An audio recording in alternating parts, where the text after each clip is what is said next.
안녕하세요. 오늘도 사연살롱을 찾아주셔서 감사합니다. 결혼 대신 파혼을 선택한 30대 여성이에요.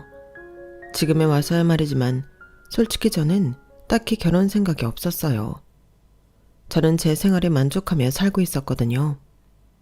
회사 업무가 과중한 것도 아니고 직장 내에 저를 괴롭히는 상사가 있는 것도 아니고 부모님이 금전적으로 여유가 있는 분들이라서 제가 번 돈은 제가 쓰고 살면 되는 상황이니까요. 저는 공기업에 다니고 있는데 대기업에 입사한 친구들에 비하면 월급이나 복지가 떨어지는 건 사실이에요. 하지만 업무 강도나 회사에서 받는 스트레스를 생각하면 오히려 대기업에 다니는 것보다 훨씬 낫다고 자부해요. 칼퇴근을 해도 눈치 주는 사람도 없고 월차에 연차, 각종 휴일을 알뜰히 사용할 수 있고 정말 큰 사고를 치지 않는 한 잘릴 위험도 없거든요. 물론 동료들 중에는 이러다가 고인물이 되는 게 아닌가 걱정을 하는 사람들도 있지만 저처럼 생활의 안정과 개인의 행복을 추구하는 사람들한테는 정말 최고의 직장이 아닌가 생각합니다. 그래서 딱히 결혼을 생각하지 않았어요. 제 주변에는 불금을 함께할 친구들도 많았고 밤도깨비로 일본 여행도 가고 길게 휴가를 내서 해외로 여행을 떠나기도 했거든요. 아무리 편한 직장이라고는 해도 나름 스트레스가 쌓이기 마련인데 그럴 때면 친구들과 맥주 한잔을 하며 쉽게 털어내곤 했는데 언제부턴가 그게 힘들어지기 시작했어요. 불행의 시작이었던 거죠. 평생을 함께 지낼 수 있을 줄 알았던 친구들이 하나 둘 결혼을 하기 시작하더니 불과 3년 사이에 저를 빼고 모조리 시집을 가버린 거예요. 이제는 불금에 불러낼 친구도 없고 아무리 긴 휴가를 받아도 함께 여행을 떠날 친구가 없더라고요. 미안, 이번에 그이랑 발리 여행 가기로 해서 여행 같이 못 가겠다. 아, 민지랑 가라. 민지 요즘 남편이랑 사이 안 좋아서 나한테 호캉스 가자고 조르던데. 그래? 기집애, 나한테 연락하지. 그럼 바로 콜인데. 알았어, 내가 민지한테 전화해볼게. 그 말에 얼른 민지한테 전화를 해봤지만 이미 버스 떠난 뒤였어요. 야, 나 남편이랑 화해했잖아. 샤넬백 들고 와서 미안하다고 그러는데 어떻게 안 받아주냐? 다른 것도 아니고 샤넬인데. 근데 기집애야, 친구가 남편이랑 싸웠다는데 이때다 하고 바로 여행 가자고 연락을 하냐? 너 좀 서운한걸? 이래서 부부싸움은 칼로 물베기라고 하나 봐요. 괜히 저만 중간에서 좋다가 만 거죠 뭐. 이런 상황이 여러 번 반복되다 보니 어느 순간부터 결혼한 친구들과는 연락을 안 하게 되었어요. 한동안은 저 혼자 호캉스도 즐기려고 고가의 호텔 패키지도 찾아보고 가까운 동남아로 혼자 여행도 떠나보았지만 여럿이 우르르 몰려다닐 때랑 달라도 너무 다르더라고요. 눈앞에 에메랄드빛 바다가 펼쳐있고 이국적인 분위기가 물씬 풍기는 야자수가 곳곳에 있었지만 제 마음은 하나도 신나지 않았어요. 거기다 평소엔 친구들과 함께 현지 맛집을 찾아다니는 걸 좋아했던 저였지만 정작 혼자서는 현지 식당에 들어가는 것조차 힘들더라고요. 용기를 내서 들어간 건데도 주변 눈치를 보느라 음식이 입으로 들어가는지 코로 들어가는지 모를 지경이었어요. 저는 제가 혼밥을 힘들어한다는 걸 그제야 알았지 뭐예요. 생각해보면 유치원 때부터 옆에 친구가 없던 순간이 없더라고요. 친구들과 휩쓸려 다니기만 했지 정작 내가 어떤 성격의 사람인지 내 스스로도 파악하지 못했던 거예요. 32년 인생이 송두리째 흔들리는 것 같은 위기감을 그때 처음 느꼈어요. 그러면서 덜컥 겁이 나기 시작했어요. 더 늦으면 내 짝을 영영 못 찾을지도 모르겠다는 생각이 들었거든요. 결국엔 친구 따라 강남 간다고 저는 분위기에 떠밀려 결혼을 서두르게 되었어요. 엄마가 그렇게 선 좀 보라고 닥달해도 꼼짝도 안 하던 제가 주변에 부탁해서 대학생 때도 하지 않던 소개팅에 나가고 결혼정보회사에 등록을 할까 고민까지 했으니 말 다 했죠 뭐.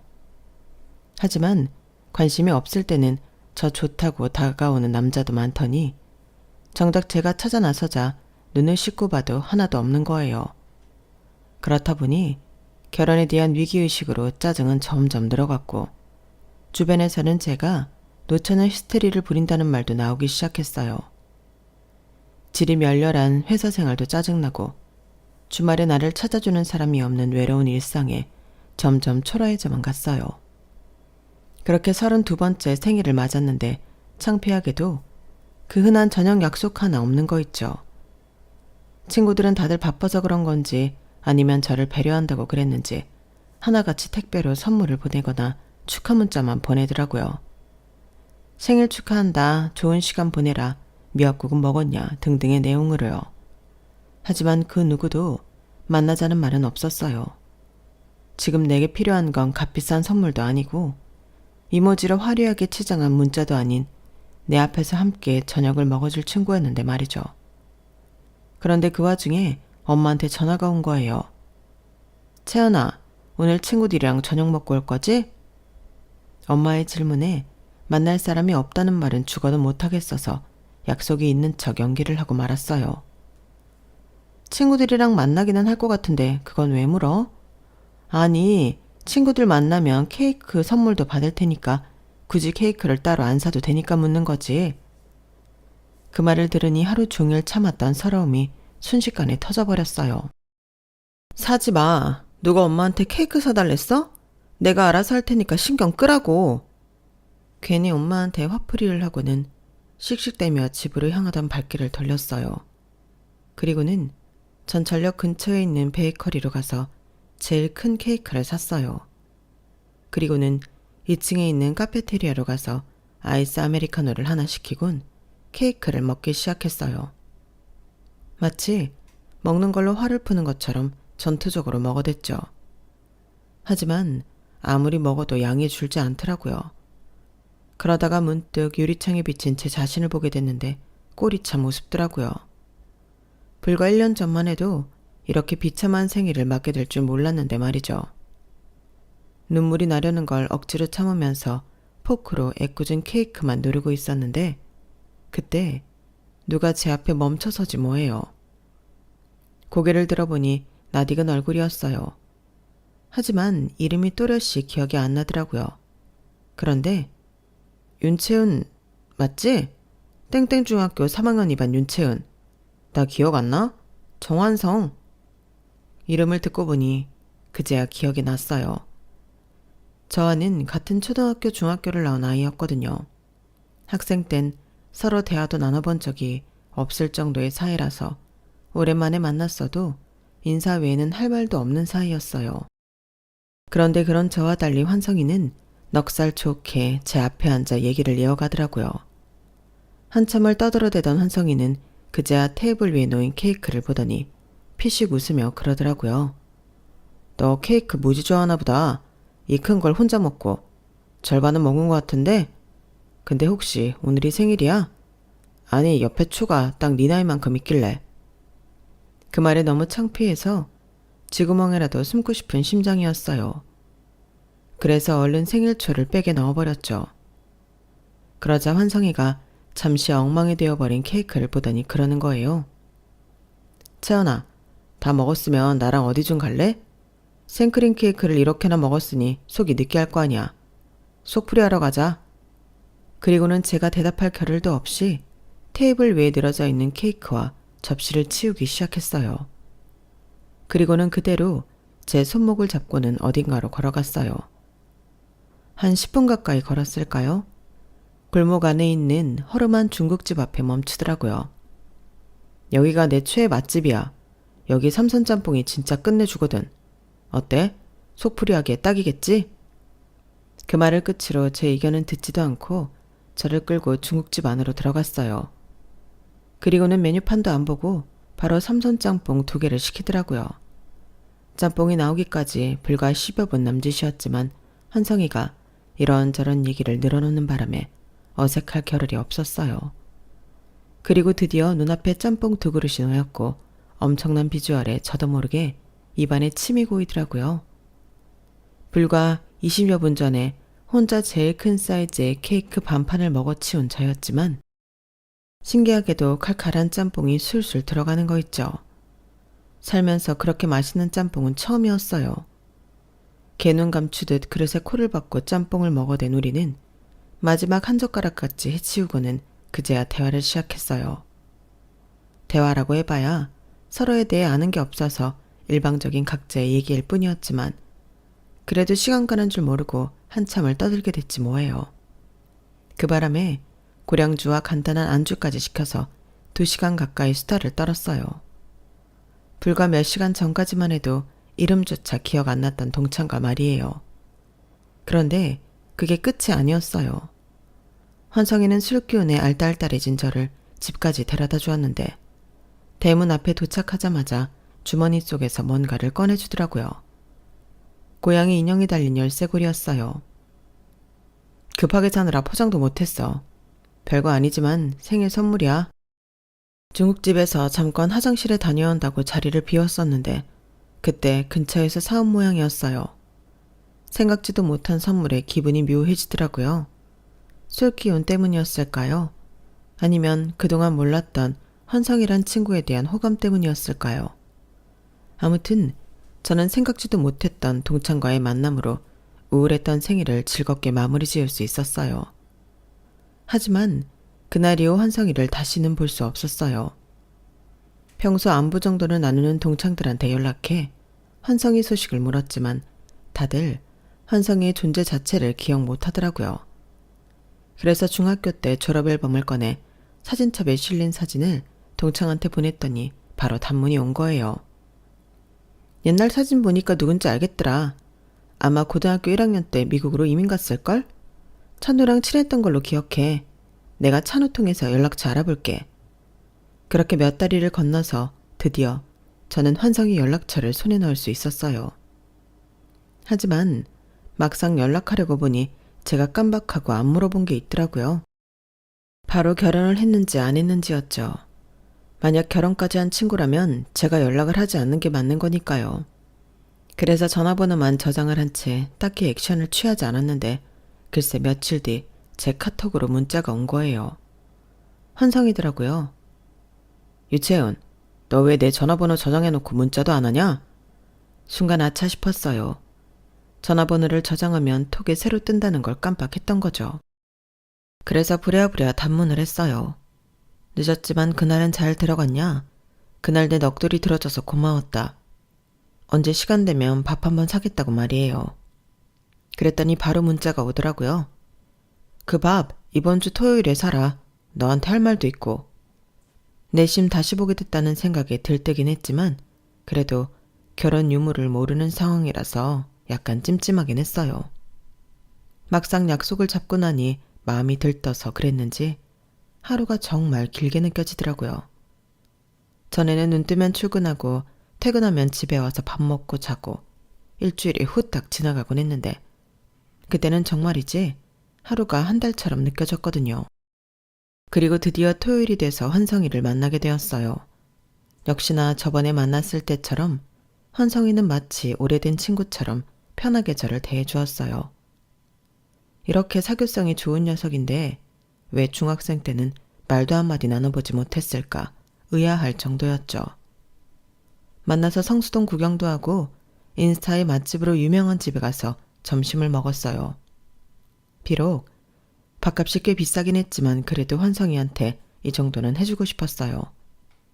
우울했던 제 생일을 즐겁게 만들어준 친구였으니까요. 그런데 이 녀석이 중간에 잠깐 화장실에 다녀온다고 하더니 먼저 계산을 해버린 거 있죠. 야, 왜 그랬어?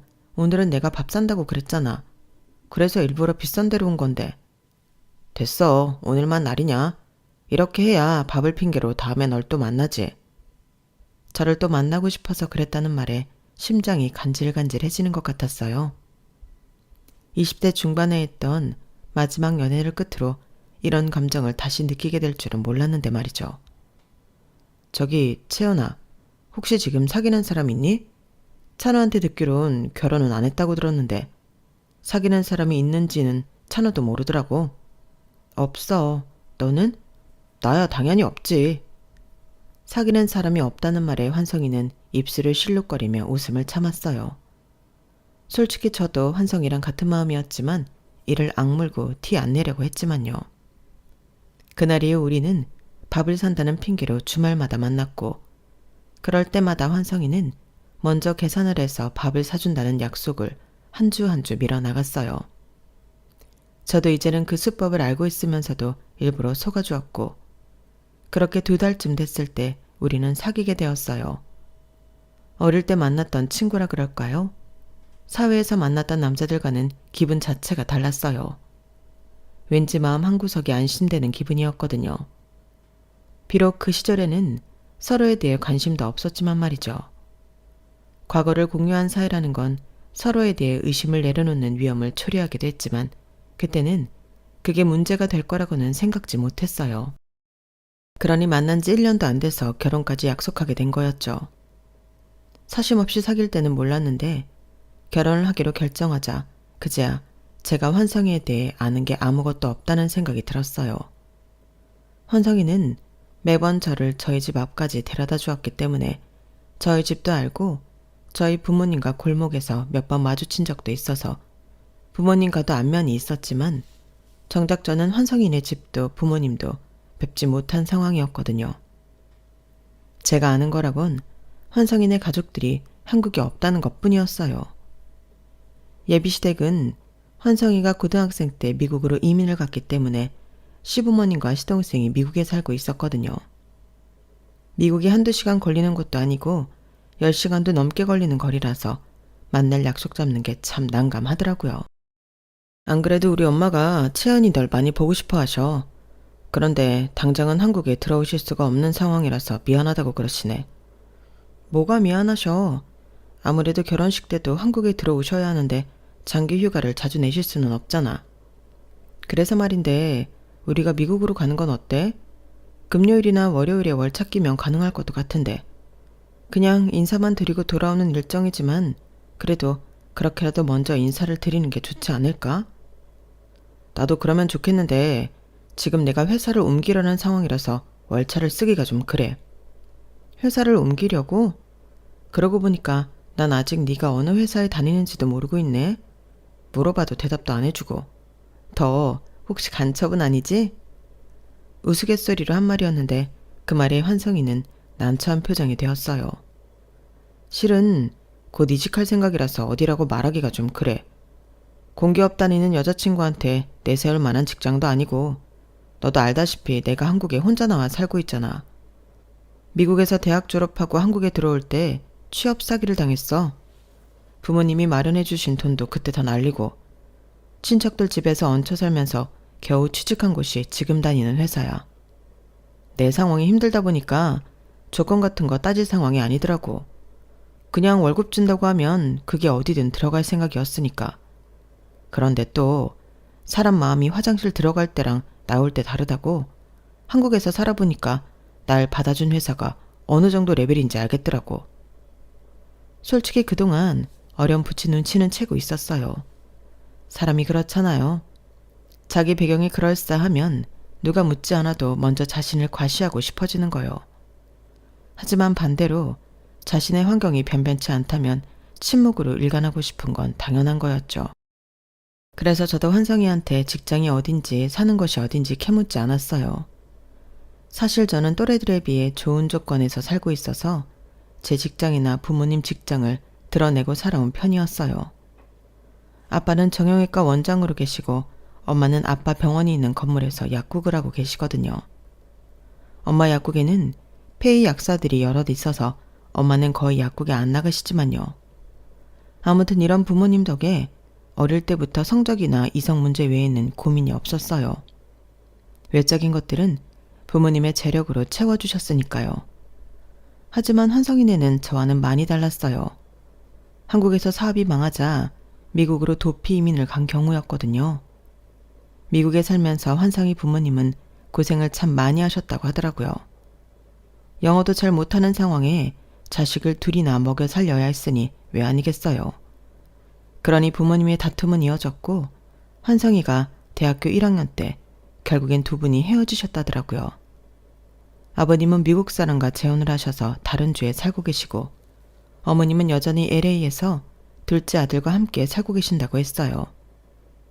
대형 마트에서 일하신다고 하는데 그렇다 보니 생활이 그리 넉넉한 편은 아닌 것 같더라고요. 늘 밝게 웃는 얼굴이지만 환성이는 가정사를 들춰보면 아픔이 꽤 큰 사람이었어요. 그래도 티내지 않으려는 모습이 기특하기만 했는데 그런 애한테 직장 문제로 자존심 상하게 한 게 내심 미안했어요. 얼마 전에 괜찮은 헤드헌터를 만났는데 나보고 대뜸 그러는 거야. 그 학벌에 왜 그런 데 다니고 있냐고. 사실 너랑 결혼할 생각이 없었다면 어려울 때 날 받아준 게 고마워서라도 그냥 지금 다니는 회사에 만족하고 살 텐데 공기업 다니는 네 옆에 서는 게 부끄럽고 자존심이 상해서 옮겨야겠다고 생각했어. 지금 얘기가 잘 진행 중이라서 다음 달쯤이면 마무리 지을 수 있을 거야. 그래도 옮기려는 회사는 꽤 괜찮은 데니까 이직 성공하면 그때 말해줄게. 걱정 끼쳐서 미안해. 어차피 결혼까지 할 사이인데 굳이 숨길 게 뭐 있냐 싶기도 했지만 자격지심 때문에 그러는 것 같아서 더는 캐묻지 않았어요. 이직하면 어련히 말해줄 거라고 믿었으니까요. 그런데 저는 이렇게 이해한다 쳐도 저희 부모님 생각은 달랐어요. 사돈이 어떤 사람들인지도 모른 채 하나뿐인 딸 자식 혼사를 진행할 수 없다는 거였죠. 아니 아무리 그래도 시부모가 어떤 사람들인지는 봐야 할 거 아니니. 그쪽 부모님도 며느리감을 보셔야 결혼을 찬성하든 말든 하실 테고. 결혼이 당사자들 마음만으로 진행되는 건 줄 알아? 어떻게 니들은 결혼을 니네 좋을 대로 몰아치려고 그러니? 어차피 상견례도 해야 하니까 우리가 직접 미국에 방문하겠다고 하고 환성이한테 말해봐. 엄마, 그냥 좀 기다려주면 안 돼? 환성이 이직하면 그때 우리가 미국으로 인사드리러 갈 거야. 그때 가서 얘기해 볼 테니까 일단은. 그러자 엄마가 제 말을 딱 자르며 그러시는 거예요. 얘 좀 봐. 결혼이 애들 장난인 줄 아니? 당장 올가을에 결혼하겠다는 애들이 왜 이렇게 천하태평이야? 속옷 하나 살 때도 가진 까탈은 다 부리는 애가 어떻게 된 게 지 인생에 걸린 결혼은 이렇게 허당처럼 굴어. 잔소리 말고 환성이한테 얘기해. 네가 안 하면 내가 직접 불러서 할 테니까. 엄마의 닥달에 못 이겨 그날 밤 환성이한테 엄마의 뜻을 전했어요. 그랬더니 며칠만 기다려달라고 그러더라고요. 그리고는 며칠 뒤 어머님이랑 아버님이 잠깐 한국에 들어오시기로 했다는 거예요. 저희 부모님은 환성이 부모님의 이혼을 모르고 계셔서 아버님도 같이 오시기로 했다더라고요. 그러면서 갑작스럽긴 하지만 그때 상견례를 하자고 했어요. 당연히 저희 쪽에서는 찬성이었죠. 저희 부모님께서는 시댁에서 먼 길 오시는 거니까 언제든 상관없다고 예비 시부모님 일정에 맞춰서 날짜를 잡으라고 하셨어요. 상견례 비용도 내주시겠다고요. 그렇게 열흘 뒤 삼청동에 있는 한정식 집에서 상견례를 하게 됐어요. 아무래도 시부모님 되실 분들을 처음 만나는 자리여서 그런가 은근히 떨리더라고요. 그런데 이런 제 걱정이 무색하도록 예비 시부모님께서 너무 편하게 대해주셔서 금세 편한 마음으로 식사를 할 수 있었어요. 시동생은 직장 때문에 이번에 오지 못했지만 결혼식 때는 참석하겠다고 하시더라고요. 예비 시부모님께서 결혼식이나 신혼집, 그 밖에 혼수와 예단 문제까지 모든 걸 저희 쪽에 맞춰주셔서 분위기는 화기애애하게 이어졌어요. 그런데 집에 돌아오자마자 엄마가 고개를 갸우뚱하시면서 그러시는 거예요. 요즘에도 땡땡 브랜드 구두를 신는 사람이 있네? 그거 예전에 한창 유행했던 브랜드인데. 그런데 땡땡 브랜드 구두를 미국에도 수출하나? 엄마, 갑자기 그게 무슨 소리야? 아니, 아까 환성이 엄마가 신고 온 구두 말이야. 그거 분명히 땡땡 브랜드 구두였거든.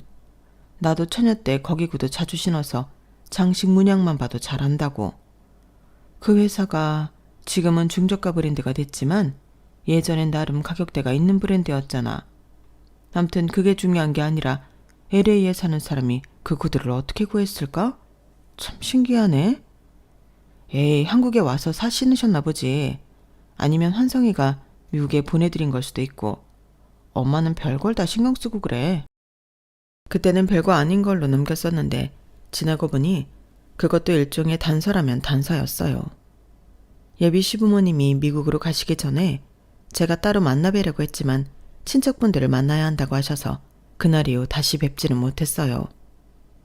예비 시부모님이 다시 미국으로 돌아가시고 며칠 뒤 환성이는 저희 부모님께 상견례 비용까지 내주셔서 감사드린다며 토종 꿀을 들고 왔더라고요. 그런데 환성이가 저희 집에 찾아오고 얼마 뒤 제가 환성이가 사는 원룸에 찾아갔는데 집 앞 쓰레기 분리수거함에 그 토종꿀 박스가 여러 개 쌓여 있더라고요. 집 안에는 그 꿀을 생산한 농원 이름이 적힌 명함도 여러 장 있더라고요. 그래서 순간 그런 생각을 했어요. 환성이가 다니는 회사가 이 꿀을 파는 농원인가 보다 하고 말이죠. 그래서 몰래 명함을 한 장 챙겨두었어요. 예비 시부모님이 한국에 다녀가시고부터는 본격적으로 결혼 준비를 시작했어요. 예식은 준비 기간이 짧았던 터라 결혼식장을 구할 수 없어서 제 모교 교수회관에서 하기로 했고 신혼집은 황성이 아버님이 마련해 주시기로 했어요. 자가는 아니었지만 그래도 서울에 있는 32평 아파트였기 때문에 전세 보증금만 해도 수억이 넘는 집이었어요. 환성인의 집 사정을 잘 아는 저로서는 낼름 받기가 좀 그렇더라고요. 그래서 신혼집을 구하는데 돈을 좀 보태겠다고 했더니 환성이가 극구 반대하는 거예요. 대신 넌 혼수를 해오잖아.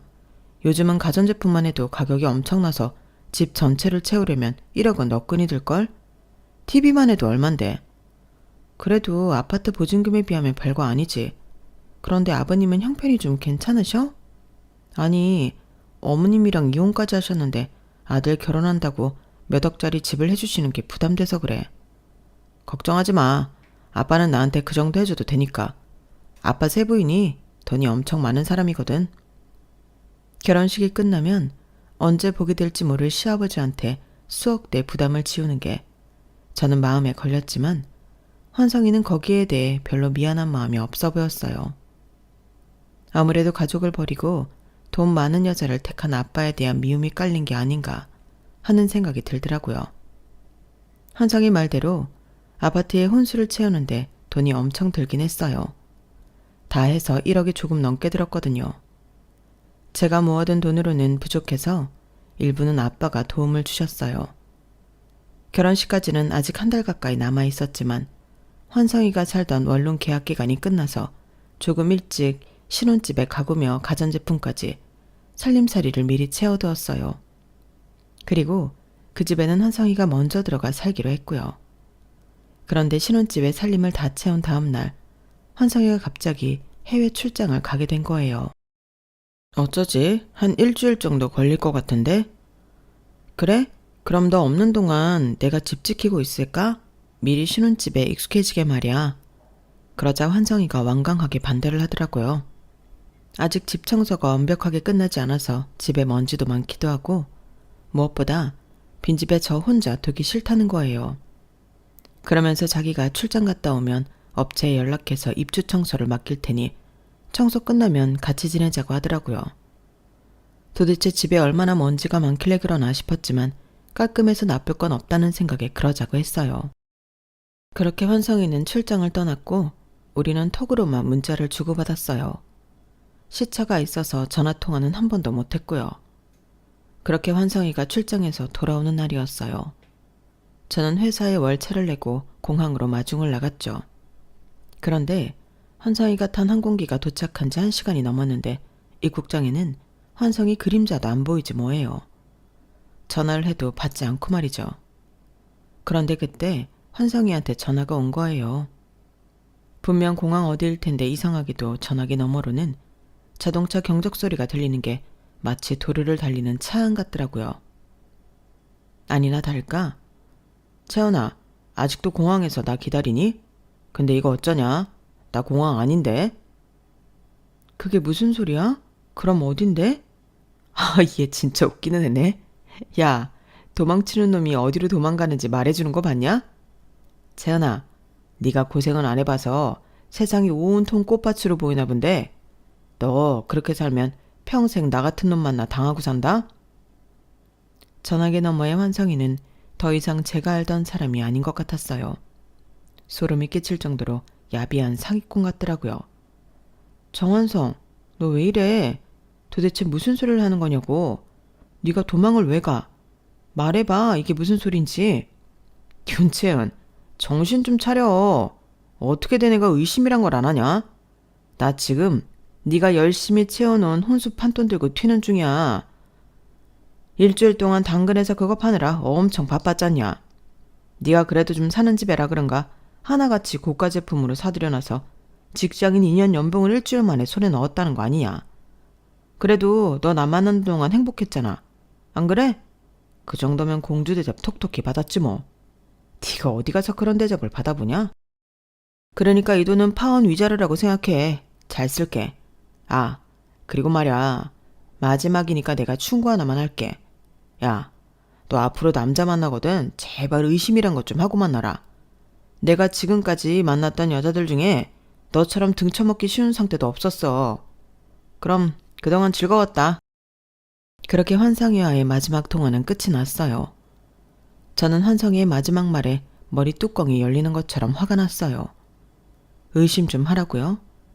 솔직히 제가 그동안 의심 하나 없이 자기를 만났을 거라고 생각했나 본데 그건 아니었어요. 그래서 그 증거로 제가 가지고 있던 명함을 찍어 환상이한테 보냈어요. 환상이네 집에 갔을 때 집안에서 발견했던 그 명함이었죠. 그랬더니 바로 환상이가 전화를 했더라고요. 제가 전화를 받지 않자 다급하게 문자까지 보내는데 이제야 자기가 어떤 상황인지 파악이 좀 되는 듯 하더군요. 채연아, 전화 좀 받아. 너 그 명함 어디서 났어? 아이씨, 내가 잘못했으니까 제발 전화 좀 받아줘. 방금 전까지만 해도 저를 조롱하던 인간이 명함 한 장에 사색이 돼서는 이렇게 태세전환이 됐지 뭐예요. 왜 순식간에 상황이 역전됐냐고요? 그건 환성이에게는 지키고 싶은 사람, 자신의 잘못을 절대 알아서는 안 되는 사람이 있기 때문이었어요. 그건 바로 그의 아내와 자식이었어요. 사실 처음에 이 명함을 발견했을 때는 이 농원이 환성이가 다니는 직장인 줄 알았어요. 그런데 업체를 통해 알아보니까 그 농원은 환성이 아내가 친정 부모님과 하는 농원이더라고요. 둘 사이에는 5살짜리 딸도 있었어요. 밖에서는 여자들을 등쳐먹고 사는 주제였지만 꼴에 자기 부인과 딸에 대한 애착은 강한 인간이더라고요. 저랑 만나는 동안에도 매일 수차례씩 딸아이와 영상통화를 했을 정도로요. 제가 이 모든 사실을 알게 된 건 환성이가 출장을 떠나고 이틀 뒤였어요. 조사 내용을 보고 너무 충격을 받아서 회사에 병가를 내고 며칠간 침대에 누워 울기만 했어요. 제가 환성이한테 줄기차게 연락을 하고 직접 공항까지 마중을 나간 것도 애정 때문이 아니라 어떻게든 이놈을 잡아서 경찰에 넘길 요량이었던 거고요. 미리 전화로 상황을 알리면 도망칠까봐 아는 티를 안 냈던 건데 이놈이 출장은커녕 그 사이 집에서 혼수 되팔이 노릇을 하고 있었다니 정말 끝까지 용서가 안 되는 놈이더라고요. 그날 오후 환성이는 저희 집에 찾아왔어요. 혼수 판돈을 돌려주며 한 번만 용서해달라고 싹싹 빌더군요. 신혼집이라고 했던 그 집은 에어비앤비로 열흘간 렌트를 했던 집이었고 상견례 때 오신 부모님은 업체를 통해 일당을 주고 부른 배우라고 했어요. 모든 사실을 스스로 밝히면서 자기 가족만큼은 건들지 말아달라고 싹싹 비는데 기가 차서 말도 안 나오더라고요. 자기는 사람 마음을 이렇게 함부로 짓밟아 놓고는 그 와중에도 자기 가족을 지키려 들다니 말이에요. 그뿐인가요? 어디서 감히 용서를 우는애요. 천하의 쓰레기 같은 짓을 하고 살면서 되도 않게 지 자식이 알게 될까봐 벌벌 떠는 꼴이라니 이런 것도 부모라고 말이에요. 하지만 환성이가 하나는 알고 둘은 모르는 게 있었어요. 그건 자기만 자식을 아끼는 부모가 아니란 거였죠. 하나뿐인 딸한테 씻을 수 없는 상처를 준 놈을 저희 아빠가 가만두실 리가 없잖아요. 찢어 죽이고 말려 죽여도 시원찮을 놈인데 말이에요. 어디서 감히 용서를 입에 올려? 네 놈이 자식 앞에서 부끄러운 건 아냐? 인생을 오물이 잔뜩 묻은 걸레처럼 더럽고 구차하게 살아온 놈이 감히 부모 노릇을 하려 들어? 너 같은 놈한테 그런 건 사치야. 네가 내 딸 눈에서 눈물 뽑은 것처럼 나도 네 딸한테 똑같이 해줄 거다. 그러니 잔말 말고 꺼져. 네 놈이 그동안 여자들 눈에서 눈물 빼고 돈 뜯어갔던 거 하나도 빠짐없이 네 자식이 알게 해줄 거라고. 그러니 평생 창피한 부모로 살아. 인간처럼 살아볼 생각 손톱만큼도 하지 말고 네가 지은 죄 그대로 우물 뒤집어 쓴 채로 살라고. 그렇게 결혼 사기를 쳤던 환성이는 결국 경찰에 끌려갔고 그렇게 법의 심판을 받게 되었어요. 업체를 통해 찾아보니 저처럼 환성이한테 속아 돈을 뜯긴 여자가 자그마치 4명이나 더 있더라고요. 저는 그 사람들을 설득해 함께 소송을 시작했고 결국 저를 포함해 5 여자에게 상처를 입힌 환성이는 실형을 살게 되었어요. 그 과정에서 시골에서 꿀 농원을 하는 환성이 아내와 장인 장모까지도 이번 사건에 대해 알게 되었고 결국 환성이는 재판과 별개로 아내한테 이혼을 당했다고 하더군요. 그렇게 지키고 싶어 했던 딸의 양육권은 물론이고 친권까지 뺏긴 채 말이에요. 남의 행복에 셈이 나서 섣부른 결혼을 하려 했던 저는 상처만 입은 채 또다시 혼자가 됐어요. 하지만 생각해보니 제가 이번 일로 모든 걸 잃기만 했던 건 아니더라고요. 한바탕 소송전을 치르고 나니까 이상하게 자신감이 생기는 거 있죠. 그래서 고인 물고 살아가는 걸 포기하고 이직을 하게 됐어요. 이제는 심심한 안락보다는 피 터지게 싸우더라도 치열하게 살아보고 싶어졌거든요. 비온 뒤 땅이 굳는다고 사기 결혼으로 상처를 입은 마음에도 시간이 지나면 새살이 오를 거라고 믿어요. 비싼 경험이었지만 그래도 이번 경험이 제 인생의 자양분이 되기를 바라며 사연을 마칩니다. 지금까지 제 사연을 들어주셔서 감사합니다. 항상 건강하세요. 여러분, 사연 댓글에 응원과 현명한 조언 부탁드려요. 좋아요와 구독은 저에게 큰 힘이 됩니다. 오늘도 좋은 일 가득하세요.